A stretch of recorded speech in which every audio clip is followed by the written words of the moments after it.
You're listening to the ESO Network, your station for all things geek.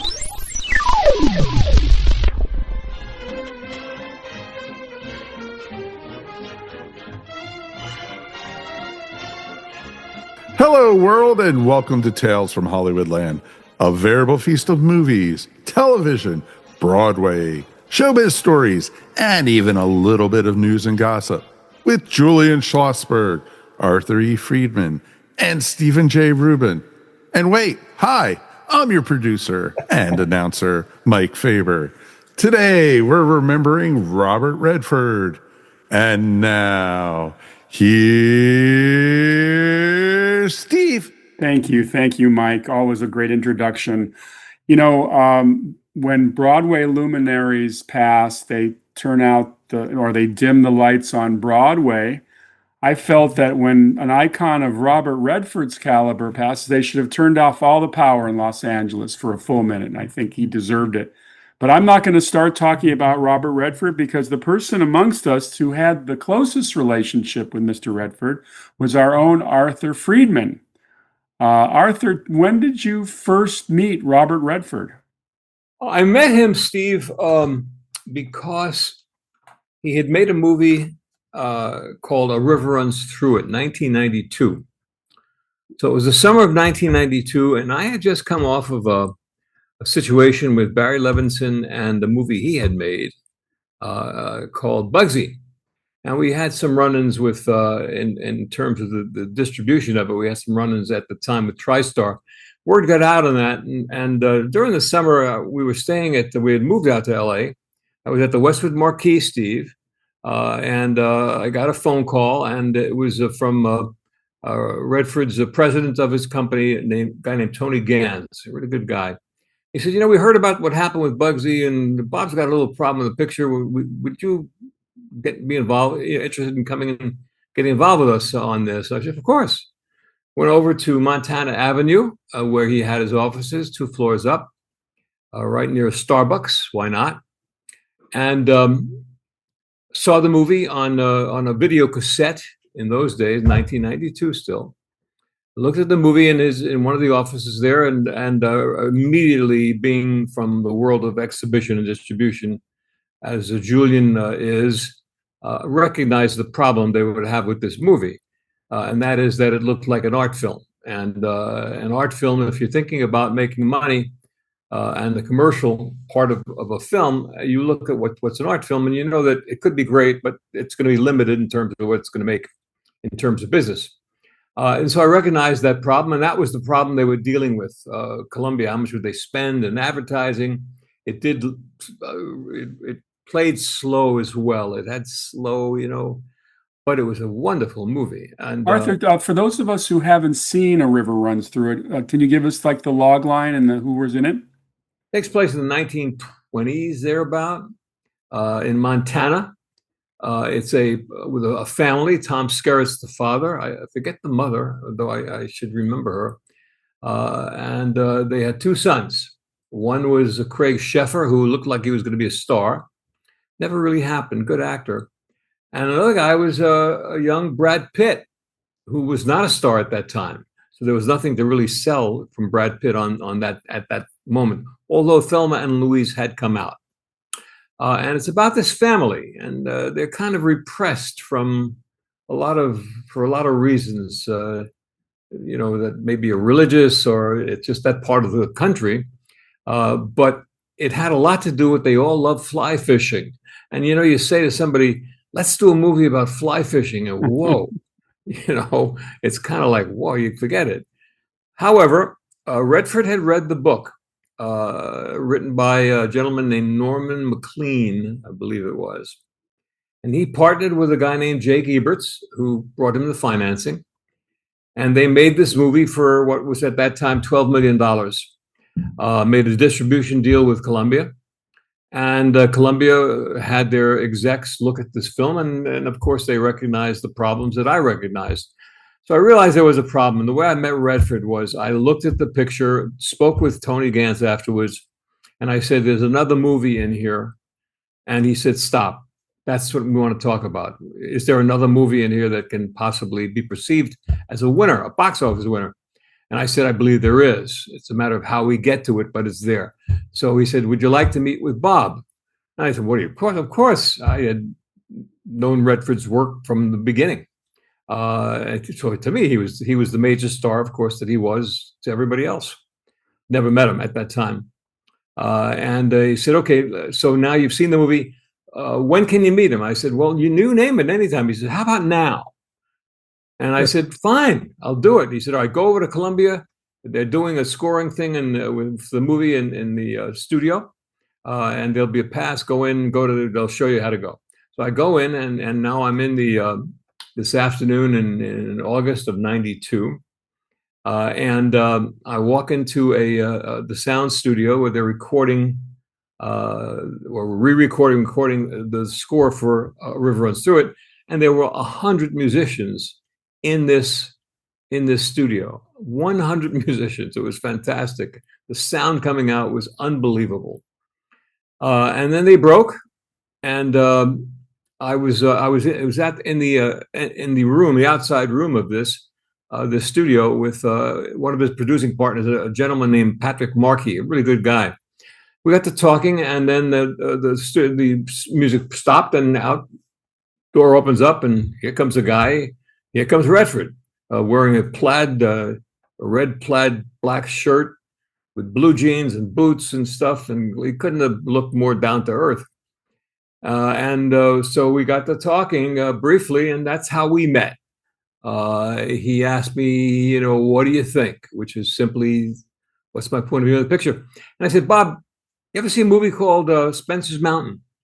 Because that movie's in this movie. It's just a matter of getting it out. But if that movie's in here, there's a lot of business in small towns and middle towns that would otherwise never see this film, because the perception from the point of view of Columbia was really that it was a upscale, arty piece, and blah blah blah, get great reviews. So anyway, that's how we met, and we kind of got along. I indicated to him there were some outdoor movies in those days and days before that came out of a company in the state of Washington, and they would go into any one market, let's say, and take this outdoor adventure movie with grizzly bears and God knows what. Nobody ever heard of these movies, but they'd flood that market with TV.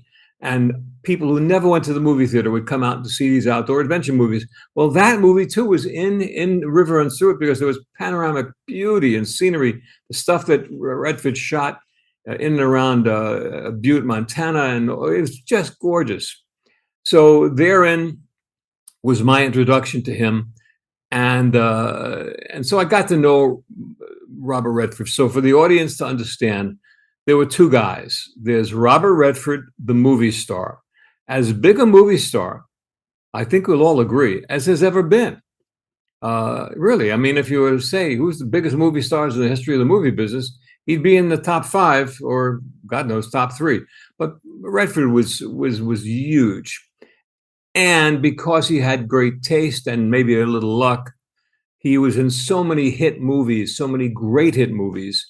Everybody knew him. So he was about as big a film celebrity as could be in 1992. And the thing is, his ride in movies began in the late 60s. Now you said that there's two Redfords. You saw the movie star. There's two Redfords. There's Robert Redford, the movie star, right? And then there's Bob. Robert Redford, the movie star, he could turn that on in 1 second flat. It was amazing that he could do that. When he was recognized, or when he needed to be that guy, he became that guy instantly. But this guy Bob was a guy that I really got to know, and who most people who knew him knew. He was really a down to earth, cheap. I don't want to call him a blue collar guy, but he grew up in West LA. He was an LA guy. Yeah, but he was. Wasn't that kind of LA guy. He was a sports guy. He loved baseball. He wore number 9 in the Natural because Ted Williams was his favorite player. And right. He was not an LA. He was an LA guy, but he wasn't the guy that the guy you would think. Matter of fact, I want to say this: he was not who anyone who would have seen him from afar would have thought he was. I'm not saying he was he was great. He was he was a good guy. He was Bob. He was very nice. Now, did they put you on immediately a consulting salary? Did you get the job right away?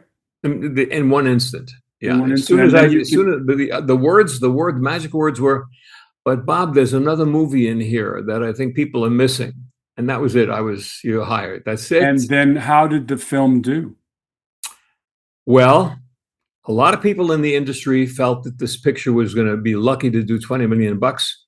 But by the time we had everything in order, and Jeff Blake, who was probably the best distribution exec, or one of them clearly that I've ever met, once everybody was on board with the plan that I laid out with Bob, this is how I think we can do it. If we platform it, Harvey Weinstein used to do this, and it was like he invented it. He didn't invent it. It was invented many years before by a guy named Max Youngstein. And that was the platforming of a movie that was really great, but nothing to really sell.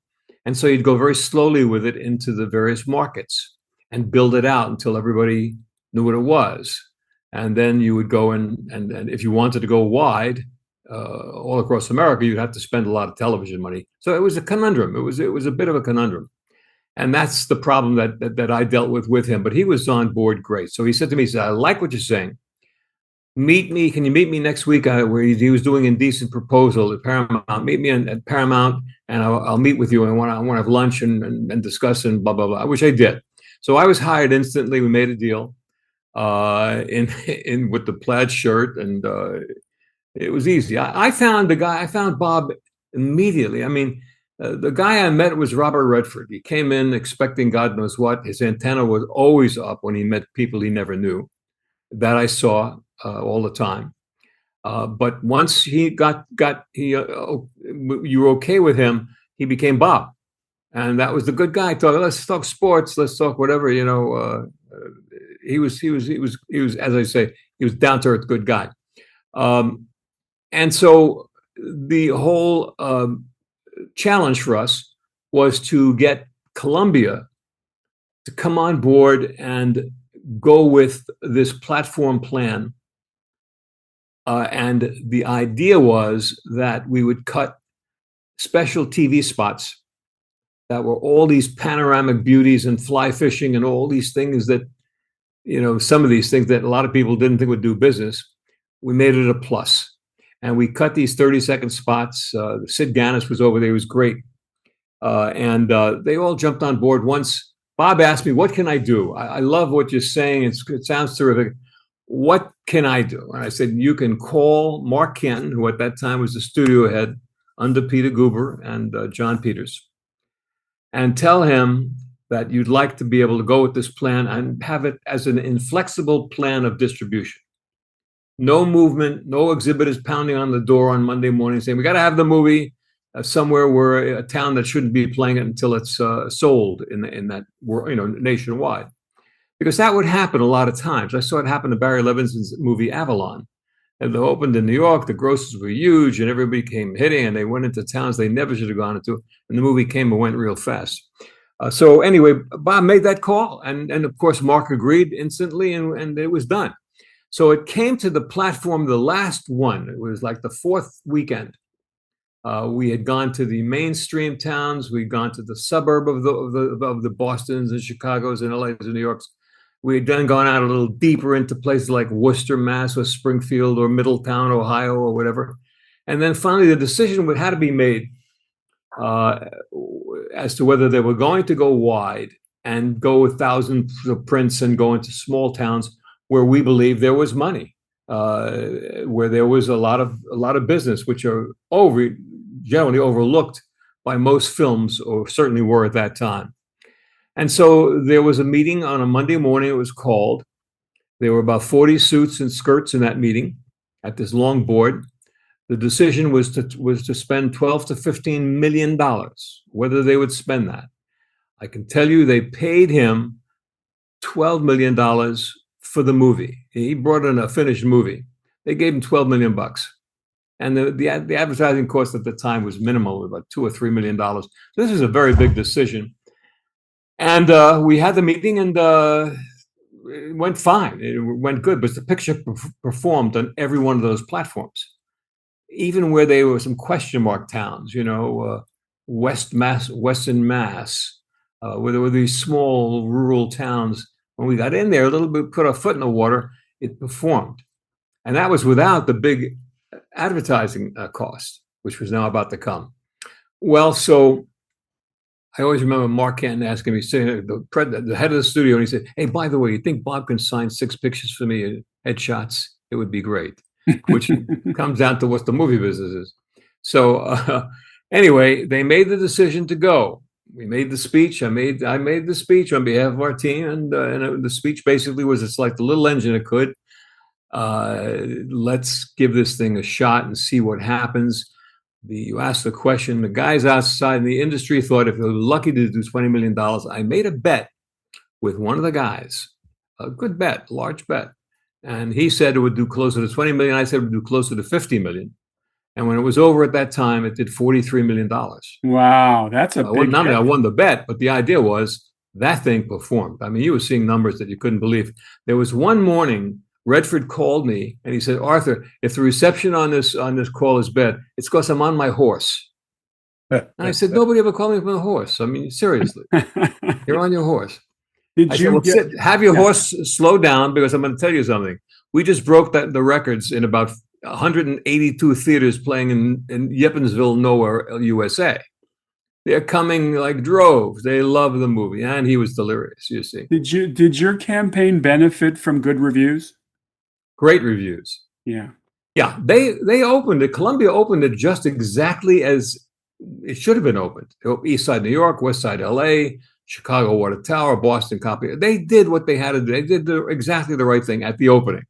The big question was, how would you go further down? Because now you're really getting into you're opening in theaters that should play this kind of movie, and the reviews were great for what it was. But those reviews would not have brought the people in small town USA into the theater.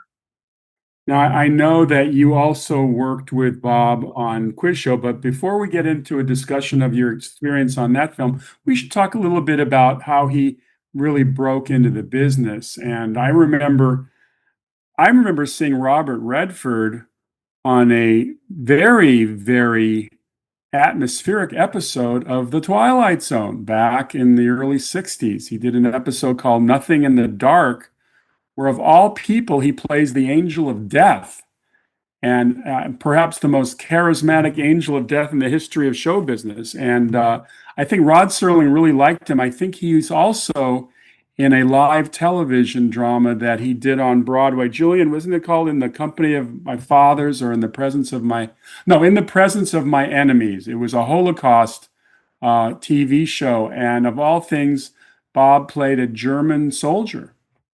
Yeah, he was a very interesting guy because, people often think, oh, he became a star overnight. This guy paid his dues.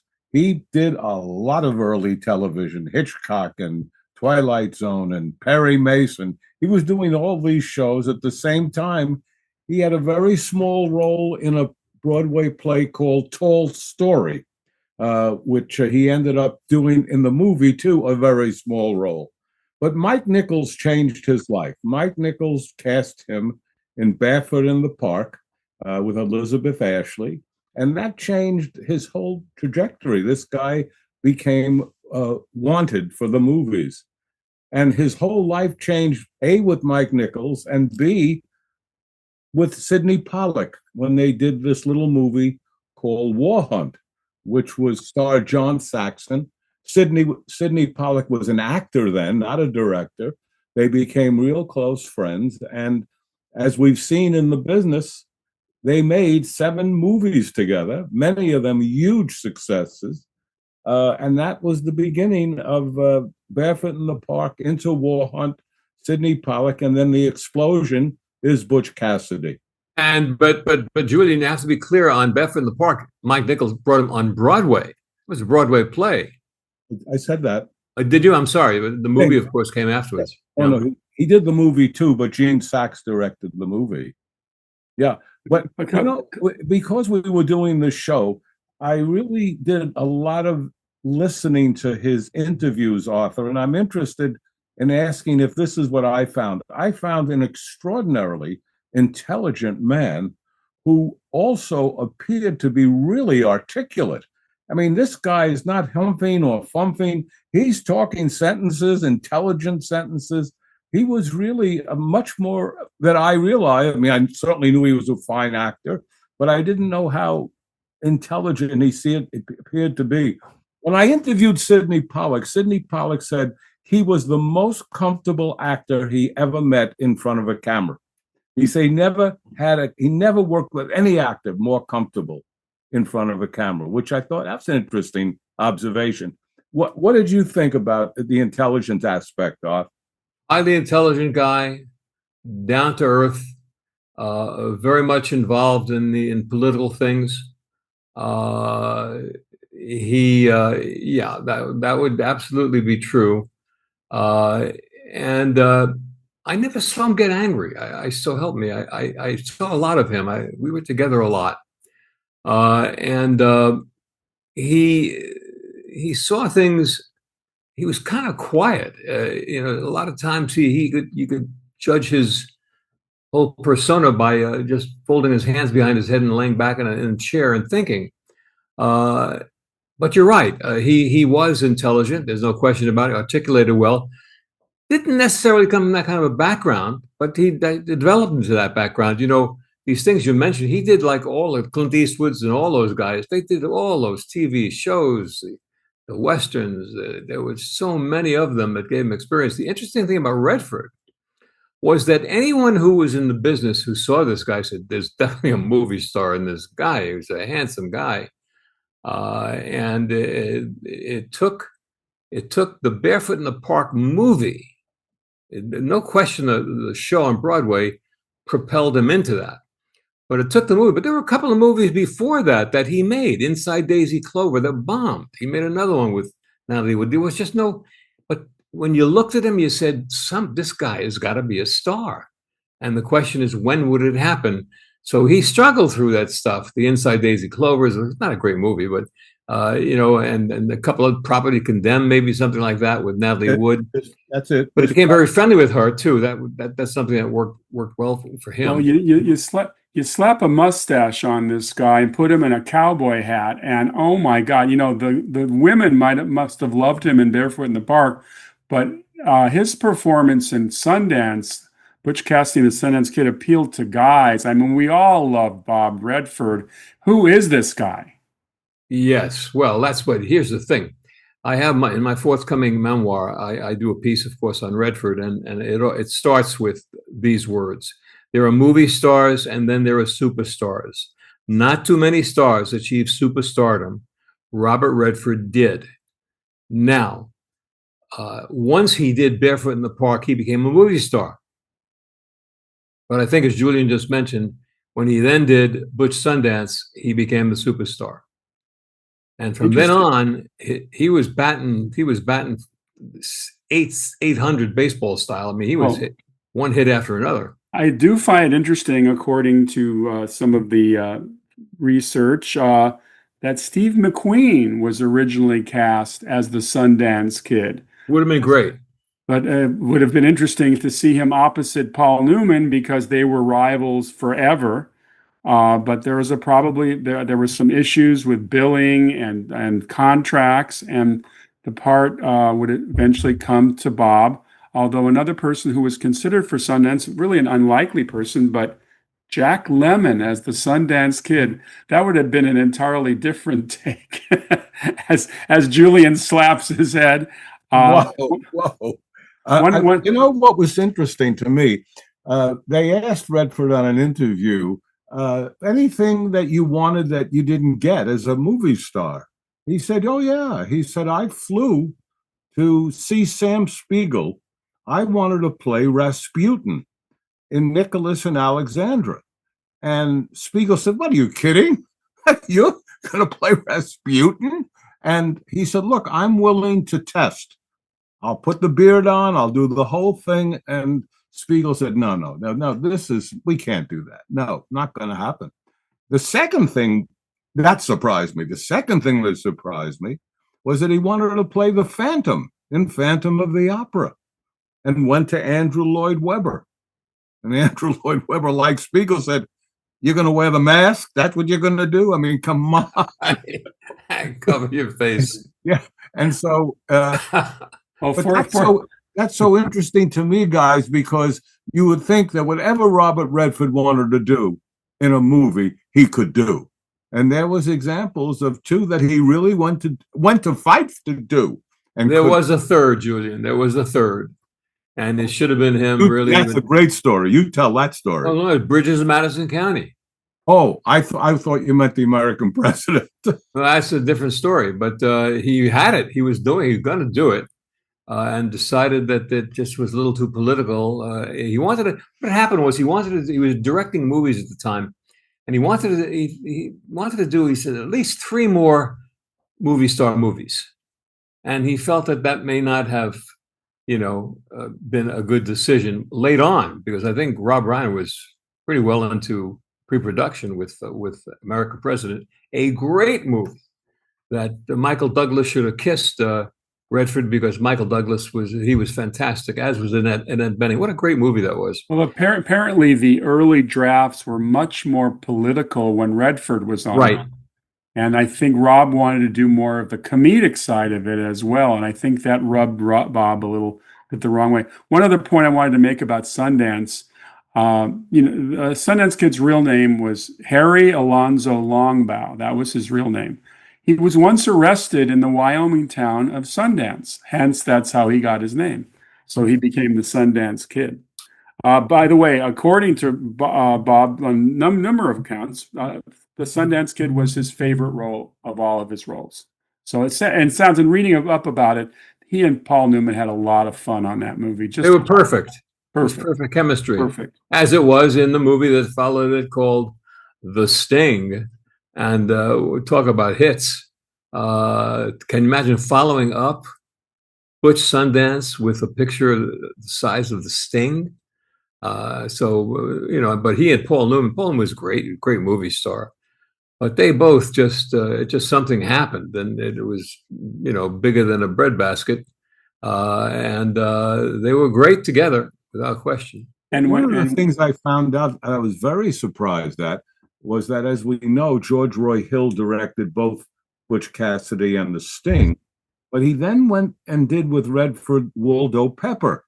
And I always thought that Waldo Pepper did not do well. Waldo Pepper was a hit. I was so surprised. It was supposedly made for $5 million, did over $20 million, and is considered by many plane enthusiasts one of the finest movies ever made of footage of planes. But more importantly, it did 4 times negative cost. We know that's a profitable picture, and I was surprised. Did you realize that, Arthur? Yes, I did, of course. Look, he was box office gold. And, again, a lot of people miss out to hear these figures every Monday morning on ET or whatever it's called, Access Hollywood. They don't seem to want to understand. Nobody seems to really fully realize in the public that there are these avenues of cash flow beyond its theatrical release. So Redford, his name alone would mean a lot at one time the VHS, then the DVD, now VOD, the foreign markets, how much he met. I mean, how much did Joe Levine pay him to be in A Bridge Too Far? Was he $1 million for like 2 days or something? Well, much more than that. More than that. Paid him $2 million for 3 weeks. $3 million for 2 weeks work. 2 weeks work, yeah.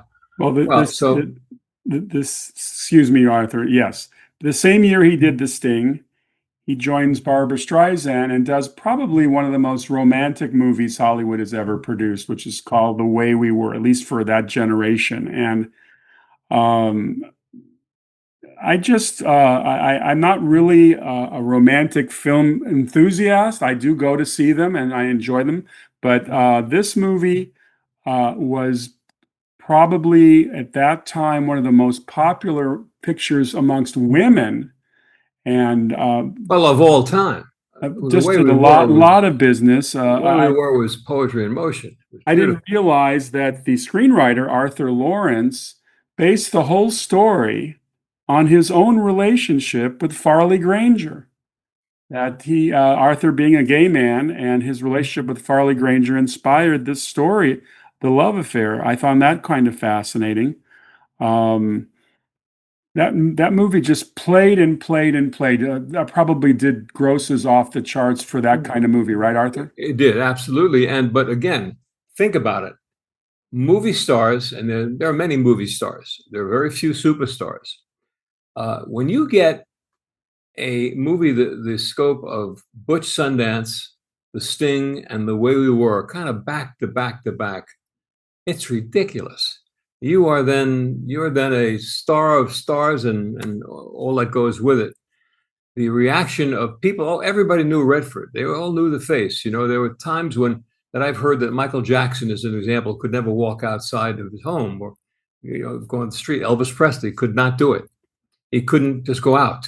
So they would screen movies at midnight, in the theater for him and his people. Well, Redford could go out. When I was with him, he kind of lived through back doors. He knew the back doors of a lot of places, and he always was aware of the attention that was there. It was always funny when like a waitress would come over. We'd go into one of these small little restaurants on Montana. And the waitress would look at me, what are you having? And he'd look at him and he'd go, hama hama. And I said to him, I said, Bob, you're one of the few people who know the language hama hama, because a lot of people are so taken by, my God, it's Robert Redford. Well, he was, as they say, an extraordinary star. But when you examine those movies that he was doing, they were not just big hits, they were epic hits. They were huge. He certainly, once he had the power from the successes, he started to realize he could produce his own pictures. And I think one of the first pictures that really flew off the charts was All the President's Men, which was released in 1976. And I didn't realize this, he approached Bob Woodward and Carl Bernstein even before they wrote their book. And I think he got the rights and galleys, got Warner Brothers to back it. And he's very much the producer on that movie. And of course, he had to play Woodward because the studio insisted if they were going to back the movie. And it's certainly one of my favorite roles of him. As I said in a little essay I wrote on Facebook, he could make writing on a legal pad fascinating. A lot of All the President's Men is the mundane efforts of these reporters to get the facts, and a lot of it was sitting on the telephone, writing on a legal pad. But under Alan J. Pakula's direction, just a beautifully made film. We have to mention the writer, William Goldman. He won the Oscar, as he had done previously for writing Butch Cassidy and the Sundance Kid. So he was in good company. But I think Julian has said to me before, I think he said he sees All the President's Men with Marin once a year. At least, Julian? You watch it once a year. Yeah, you watch it. That and Good Night and Good Luck. Those are the two movies that we watch at least once a year, because and of course Casablanca. But I did want to say, I was working late one night and my phone rang in my office and it was Mike Nichols. And I said, well, how come you're calling me? He says, you're not going to believe it. He said, do you know that Robert Redford's made a movie that he directed? I said, I heard. He said, well, I've just seen it. He said, at advanced screening. I said, what do you think? He said, now he can direct. Ordinary people. He was really saying, it's okay, let him be a movie star, but now he's going to be competitive with me. In essence, it was kind of funny. Now he can direct. Well, in any world, All the President's Men wins the Best Picture of the Year award, a guarantee. But unfortunately, it happened to be released the same year as Rocky, and Rocky just blew everything away. And that's also the same year that Network was released. So between Paddy Chayefsky's Network and Bob's All the President's Men, they both lose to Rocky. And talk about a movie that had the momentum and the nation in its grip. Rocky. Hey, Steve, can you imagine any one of the movies you just mentioned and we're talking about, guys, being in the marketplace today? I mean, if anything were to bring middle-aged and older people out, those things could actually do it. I don't know if they could ever get made. That's a whole different story.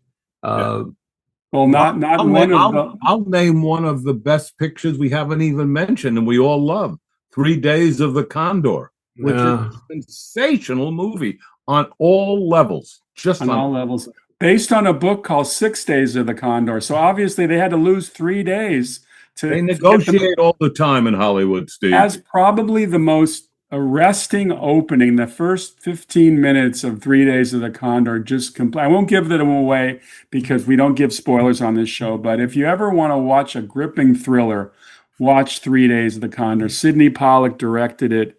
Is that another? I think that's another. Is that another William Goldman script? I think it is. I'm not trying to remember. I don't think so.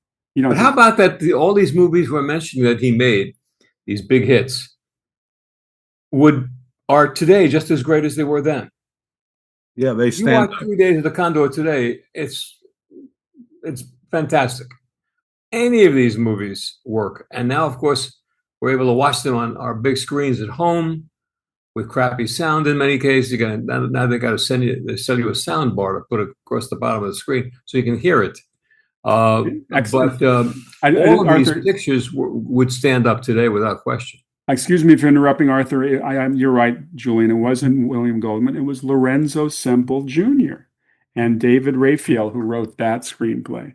By the way, Lorenzo Semple Jr. was the one who told me that the first actor to be considered for the role of James Bond was Susan Hayward.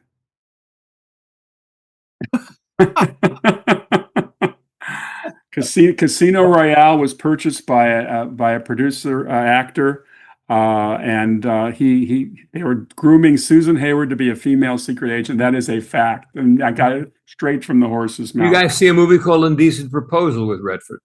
Yes. And I was remarking about that in my essay, that even as he got older, he just was oozing charm. And with a lesser actor in that role, I mean, this is a guy who's basically offering a man $1 million so he could sleep with his wife. That's a pretty creepy proposition. And in a lesser actor, that he could have come off as a total creep, but he has so much dignity and so much charm. Yeah, that's what made it work. Exactly. So Arthur, tell us a little bit about Quiz Show, because you had done successfully your work on A River Runs Through It. Did he call you again to ask you if you'd join him? Yes. Yes. Again, he directed. And we had a great relationship and success with River Runs Through It. And he called to tell me, I'm making a movie called Quiz Show. It's a book, and I want you with me. And so I was there from the beginning, actually, from when I saw River Runs Through It. The movie was in the can. It was finished. I'm now coming into Quiz Show while he's casting. I mean, he's in pre-production.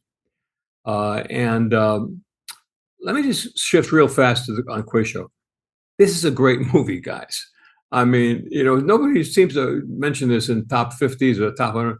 Quiz Show is a great movie. Redford, again, for a highly intelligent piece. He was very intelligent. That wasn't because he was so good looking. Most people in the public didn't really perceive him that way. As Julian said, he did appear that way, and he was that way. He was, a smart guy. Who had that great handsome look and all that went with it. But in Quiz Show, there again is a topic that you're saying that's like an art film. It's like small, it's intimate. One of my favorite movies of all time, and I loved seeing it and seeing how he operated it throughout. I noticed a lot of times when he was directing on the set that he would do a lot of directing with his hand. If the person was up too high, too much energy, he'd bring the hand down. No words, and it was a little low. He'd bring it up, so the actor would act a little more with a little more energy. He was, how should I say, understated. He was not screaming. He certainly wasn't a screamer. But in Quiz Show, he made a great movie. Do I assume that we all saw that? After he played one of the most despicable characters in film history, who's the concentration camp commander in Schindler's List, Ralph Fiennes comes over to Quiz Show, and he couldn't be more polished and dignified as as the quiz show contestant. It was to talk about range of acting. I think that's a perfect example. How about Paul Scofield? Another example is how great that was cast. That was so beautifully cast with Turturro and Ray Fiennes playing Charles Van Doren and Herb Stempel, to have the father Scofield, who was one of the great actors of all time. It was everything about that film was first rate, just was.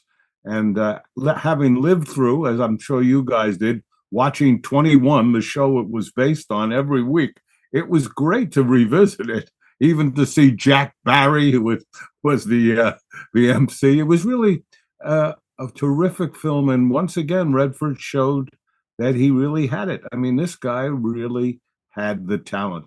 He was very interesting. He did an interview where they were talking about the movie The Horse Whisperer, which he also directed. But in that one, unlike the other movies we're talking about, he was in it. And he said very candidly, he was very uncomfortable directing himself, being in the same movie with people, rehearsing with them, and then telling them to do things. He said it was an uncomfortable experience for him. And I was interested in that. That's a film where I think the audience first found out about a little girl named Scarlett Johansson, who had a very important role in that movie. And she has talked often, especially lately, about how giving and how kind and how much he spent time with her. You know, when an actor does direct, they know much more because they've acted often than a regular director. And if you look and see, you've got Clint Eastwood directing, you had Sidney Poitier directing, Al Pacino's directed, Dustin Hoffman's directed, even Charles Lawton. I mean, fine actors often make fine directors as well.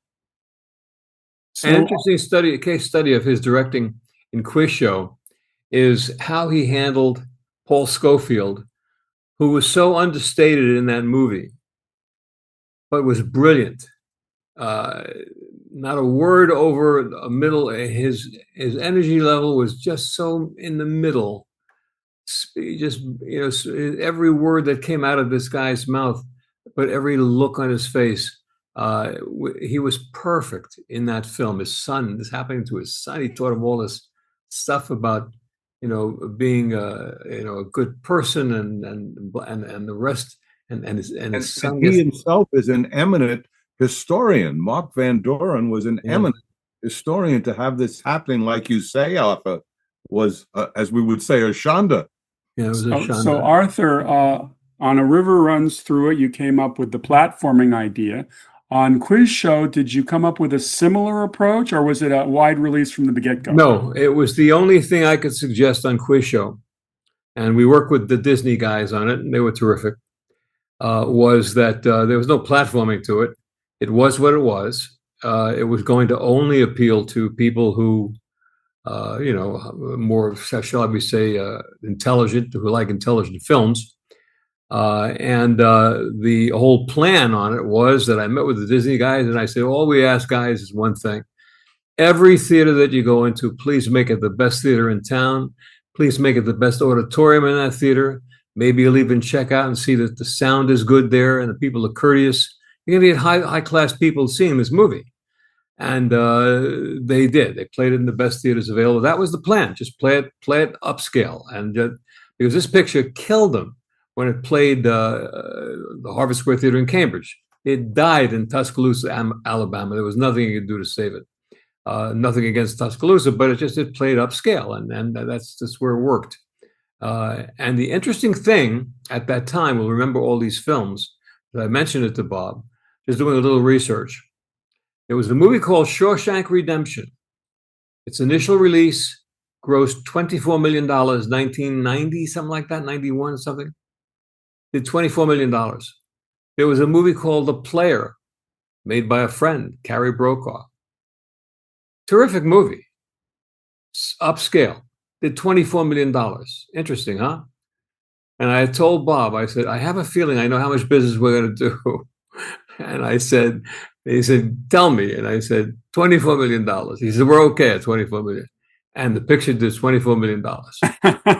So I was quoted as saying there are $24 million worth of intelligent people in the United States that go to movies. The prefix.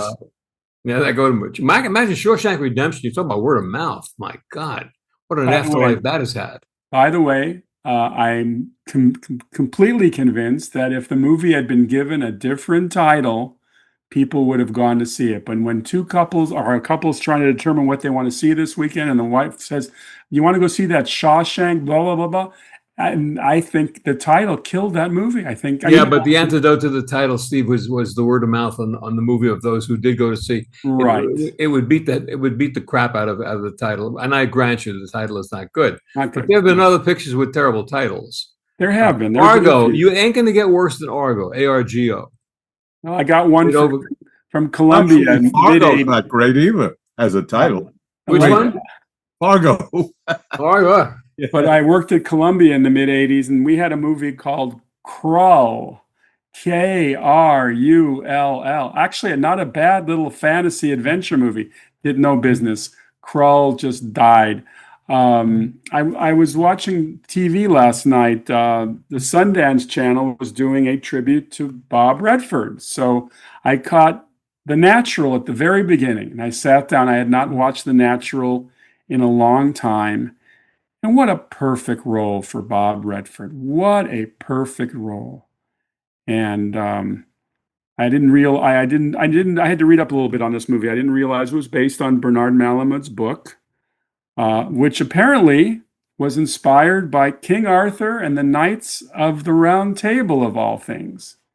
And there's parallels between Bob's character, Roy Hobb. Well, that's again one of those great movies. He was again, 1984. By then, he's so well established and all, and he comes out in this. Again, it was more of an upscale movie than anything else, but it was a great film. Barry Levinson, one of his best directing jobs. Right, and I think it was, if not the first, one of the first movies released by TriStar. It was like their first big film. And as you pointed out earlier, he wears the number 9 as an homage to Ted Williams. Interesting, Redford was a high school classmate of Los Angeles Dodgers pitcher Don Drysdale. So I think baseball was always, I think he's big. He could also play, he was a good player. And he looks really good in uniform, and great supporting cast. Wilford Brimley, Richard Farnsworth, Darren McGavin, Robert Prosky, Glenn Close.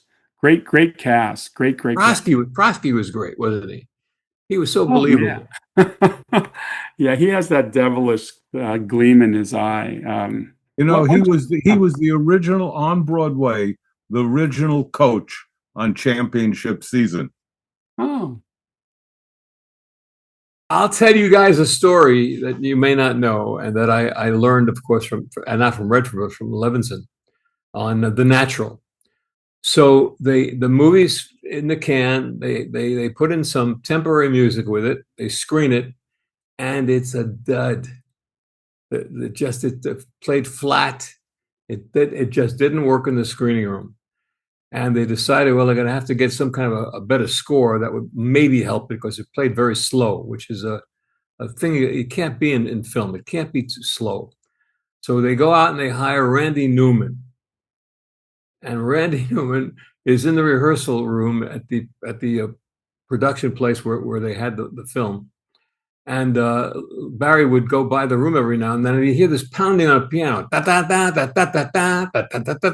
And one day he said, "Randy, what are you doing?" He said, "Just wait.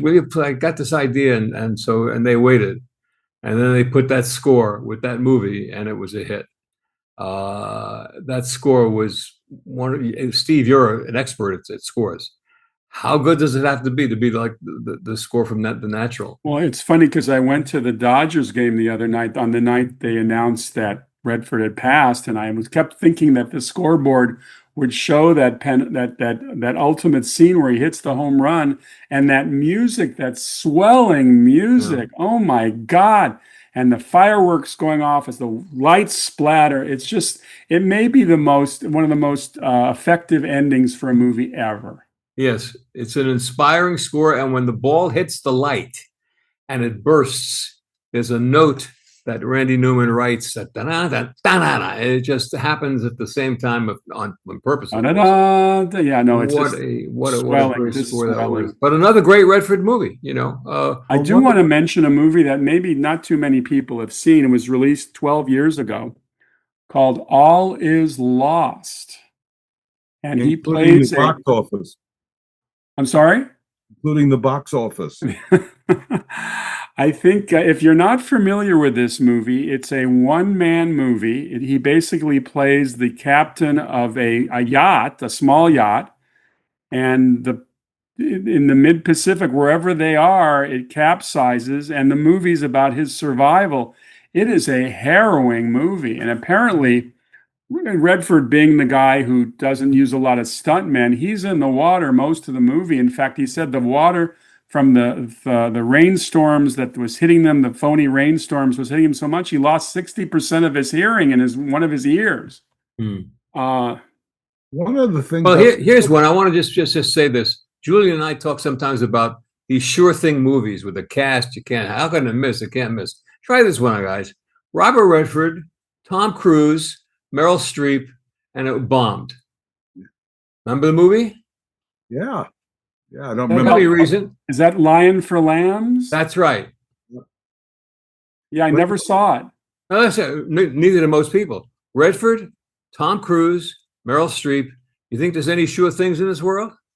That thing went into the toilet. That's exactly how you can't. That's the wonderful, exciting part about the business. You cannot figure it. As I've said many times, Alfred Hitchcock's making his 50th movie. He gets the #1 box office star in the world. Paul Newman, the #1 female box office star in the world. Julie Andrews, and he makes Torn Curtain. So, it's what happens. You just can't guarantee anything except that on that one, you'd really have to think, how can that one miss? But, it's interesting to study Redford's childhood. His dad was a milkman originally and became an accountant. His mom died at 41 years old, quite young. He had polio as a young man. Wasn't crippling, of course, but he had it. He got himself a partial scholarship to the University of Colorado and then became a bit of a drunk and got thrown out, left, went to Europe, studied art, played times in France and Spain. But he, as I've said earlier, paid his dues, but it was not an easy childhood, and it was not an easy time until he became this giant movie star, as Arthur said, a superstar. Until he burst. I'll tell you guys a funny story. So River runs through it. My daughter was in from Boston. She was about 20 years old at the time, going to Harvard. And my son was with me. He was about 10. And I had to pick up some papers at Redford's office on Montana. So I took them over there. I went up the stairs and they came up with me. I figured I'll introduce them to Robert Redford. So we're in the outer office, and it's not a very large outer office. And with this, a door opens, and out of the door, the bathroom door, comes Brad Pitt. The movie had been made already. Now, I didn't even know who Brad Pitt was, other than the movie. I really wasn't. I had not seen Thelma and Louise for some reason. But Jenny had seen Thelma and Louise, my daughter. And she would go, Dad, look, Brad Pitt comes out of the bathroom, zippering up his fly, wearing a Western hat. He's in blue jeans. It's Brad Pitt. And just as he comes out doing this, coming down the hall is Redford. So here's Jenny sitting in the middle of Robert Redford coming one way and Brad Pitt coming out of the bathroom door zipping his fly. The kid, they had a conniption. Oh my God. So anyway, when I introduced her to Redford, she blushed for about 5 minutes, and she had seen every star you could possibly think of. She just couldn't. And I told Bob, she's not looking at you. She's looking at Hubble Gardner. She loved the way we wore. She saw it 52 times or something, But that's a star power, right? We should mention briefly at the end what Robert Redford did for the independent filmmaking business. I think that, before Robert Redford and the Sundance Institute, independent filmmakers were not treated with much respect or dignity. And I think that what Robert Redford did for indie filmmakers is give them a world in which their movies could be celebrated. And I think that all these movies that premiered at the Sundance Film Festival over the years and got distribution owe a great debt to Robert Redford. Without question. Well said, Steve. And also He was very special. And also the Institute, the Sundance Institute, where directors could go and work with writers on their scripts, where actors could work and find the way to get a role and actually have a place to work out. Redford said that one of his concerns in making later movies, that some of the young directors, while they knew lenses, they knew lighting, they didn't know how to talk to an actor. They didn't know how to understand what behavior was in a role. And he was hoping through the Institute to encourage that, which he did. I was having lunch with him one day at the Sundance, and it was snowing outside, and the snowflakes were the size of softballs. I never saw anything so silent and beautiful, and the setting was so great. He set a place up there that was like heaven on earth. It was just an incredible place for creative talent to work. His head was in the right place. Redford was a great guy, and Robert Redford was a great superstar without question, but the guy that most people did not know, and I had the pleasure of knowing for several years, was really a terrific guy who everybody would like to see. And again, if I'd ask you probably how great it would be to just walk down the street with Robert Redford, and you would not believe it. You would see double takes, you would see smiles, you would see, he was so used to that whole thing. He was fine. He couldn't have been nicer with people who came up to him for autographs and what have you. One day in Starbucks, somebody almost fainted. Was he a drinking man, Arthur? Did No. you share cocktails at all with him? I didn't know. No. Sundance Soda, remember that? No. Remember Sundance Soda? They had No. several flavors. One thing I want to do here before we go, Mike, quickly, I'm going to guess that Butch Sundance may be your favorite Redford movie. What is your favorite Redford movie? Well, Butch and Sundance is wonderful, but I love The Sting. I also love, Barefoot in the Park. I also loved a couple of others that he did. I loved River Runs Through It. But, one movie that you guys didn't mention that I loved him in was Sneakers. It was him leading an ensemble cast. Yes. Like Sidney Poitier and many others. Ben Kingsley was in it. It was just an amazing, You said amazing Sneakers, film. Sneakers. Right. Yes, sir. Underrated movie. And then the one that blew it out of the ballpark for me, of course, is The Natural. I was working at a movie theater at the time, so I've probably seen that film over 100 times, and it never got old to watch. It was just wonderful. When he hits that home run at the end, you still, that is just, amazing and everything. It was just great. Speaking of movies, let's talk about the last movies we saw. I mentioned earlier that I watched The Natural last night. Julian, what was the last movie you watched? Last night, I watched 3 Days of the Condor. Once again, probably seen it for the third or fourth time, but a couple of years in between. And that chemistry between him, Faye Dunaway is terrific, but Cliff Robertson, John Houseman, it's a terrific cast. Max von Sydow. Max von Sydow, one of the great villains of all time, and really scares you on that elevator. Whoa! Anyhow, it was great to see it again. Absolutely. What about you, Arthur? Julian, one of the great all-time openings of all time, right? The opening of three.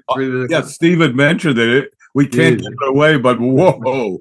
Fantastic. I fell into a movie the other night that I hadn't seen in 50 years plus, and I laughed out loud at The Odd Couple. Jack Lemmon is hysterical in that movie as the hypochondriac and Mathau. I loved it all over again, and it wasn't dated. It worked. But I really found myself laughing out loud. If anybody wants to get a laugh, take a look at The Odd Couple. There you go. What about you, Mike? I actually went to the movies last night. What? Yes, I know. We went to the theater, my friends, for a little bit of high class. we actually saw the final Downton Abbey movie, the final. Well, don't give me any spoilers because my wife and I are now we were in the third season. We never watched Downton Abbey, so now we're getting into it. But I heard it's very good. A great series. It is a wonderful series, and it's a wonderful series of movies that complements it.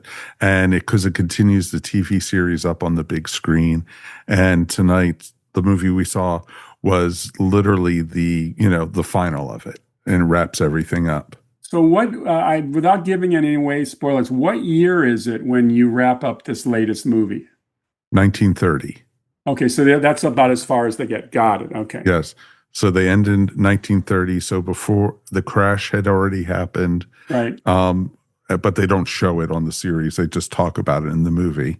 And then, of course, no, they don't even talk, about what's happening in Europe at the time and everything. So, because, there's a lot looming ahead of them. So it'll be very interesting to see. We're so impressed with the series that next time we're in England, we're going to go visit that building. Apparently, it's quite a tourist spot. The big tourist. That is also. Oh, yeah. It is wonderful. So I'm glad you guys are enjoying it. We also watched a documentary on HBO Max that I think you guys would possibly like. It's a 2-part documentary on the life of Billy Joel. And it was wonderful. It is wonderful. Arthur and I have seen it. It's great. And it's great. It is wonderful. One last fast Redford story you guys might enjoy if you want to cut it in, Mike. It's up to you. Sure. But when I met him on the set of Indecent Proposal, he was shooting a scene in the back of a car. Seymour Cassell was the driver, and he was in the back. And I saw Demi Moore had a bottle of water between her legs on the bottom as he was setting it up. So anyway, the scene's over, and he told me we'll meet at the craft service table. So I go to the craft service table. I hear Adrian Lyne yells out, "Cut!" Then I go with the craft service table, and my eyes are on a Winchell's glazed donut, 8 pounds of glaze and nothing in. I was reaching for it, and all of a sudden I feel my arm is being pulled, and it's Redford and saying, "Don't do it, Arthur. Don't do it." And I said, "Bob, I just want to hug it." And he laughed. That was funny. I just want to hug it. But they had, the craft service is so funny. The good, the bad, the ugly of food. One last thing. Our respects to Redford. He was great. And so R.I.P. Bob. To people who are listening or watching this, do see Quiz Show. It's an important film. You should see it. He directed it. Okay. Okay, now we can turn it over to Mike, our wonderful host and benefactor, who brings a great deal of charm to every show. Oh, he stole my heart, Steve. Oh, I'm almost verklempt. All right. You've reached the end of this episode for the Tales from Hollywoodland podcast. Always remember, we couldn't do this without you. We do want to hear from you, though. Please write us anytime at talesfromhollywoodland@gmail.com. Remember, you could find us wherever fine podcasts are found, and now you could even find us up on YouTube. If you made it this far into the episode, why not subscribe and give us a thumbs up? Or if you're listening to us, please give us 5 stars, and please tell your friends and neighbors about us. That's how we grow. That's how the algorithms find us. We have a great, reception with our moms and with our sisters and our relatives, listening to our podcast over and over again. So please, why not you guys give us a listen? If you're on social media, please follow us up on Instagram and Facebook. Before we get out of here, though, let's check with the guys and see what's happening this week on their podcast. Julian, who are you talking to this week? I was happy to get a part 2 with Jane Alexander, a woman who made 70 motion pictures, and of course films like The Great White Hope and All the President's Men and Kramer versus Kramer and Testament. She's won Emmys, Tonys, Golden Globes, and such a wonderful human being and a great conservationist herself like Redford. That is awesome. Steve, what's cooking over on Saturday night at the movies? We are having a terrific conversation with Nick Davis, who is the grandson of Herman Mankiewicz, who has written a terrific book called Competing with Idiots. And it's a portrait of Herman and his illustrious brother, writer-director Joe Mankiewicz. And it is a terrific, really inside look at this terrific behind-the-scenes family. And I can't recommend the book enough.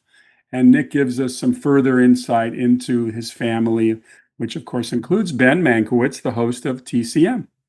And Frank Mankiewicz, who was Bobby Kennedy's press secretary. There you go. That is awesome. Arthur, what's going on our show next week? We're going from Robert Redford to the Brat Pack. We're doing the Brat Pack next week. Are we not?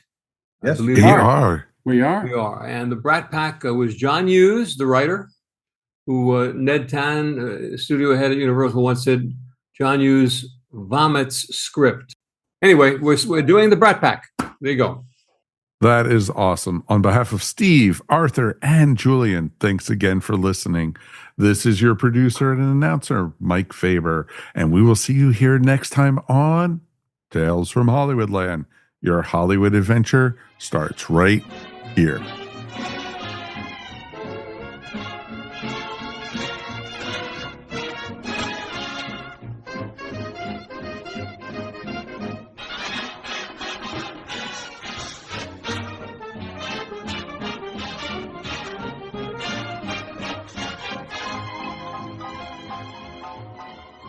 Enterprise Splaining is a podcast where we talk about Star Trek Enterprise. We are Trek experts. You're aware that none of us have watched Enterprise before, right? We have whatever is the opposite of knowledge. Oh, and it's not a normal rewatch podcast. Each week, only one of us watches the episode, and then we explain it to the others who haven't seen it. That means you don't actually have to watch the episodes we're talking about because we'll explain it all for you. Oh yeah, we would never actually make anyone watch Enterprise. Enterprise Splaining, the podcast where we explain Star Trek Enterprise to each other and to you. This has been a broadcast of the ESO Network. Be part of the crew and help support our shows by donating to our ESO Patreon or by shopping at the TeePublic store, which can all be found at www.esonetwork.com. The ESO Network, your station for all things geek.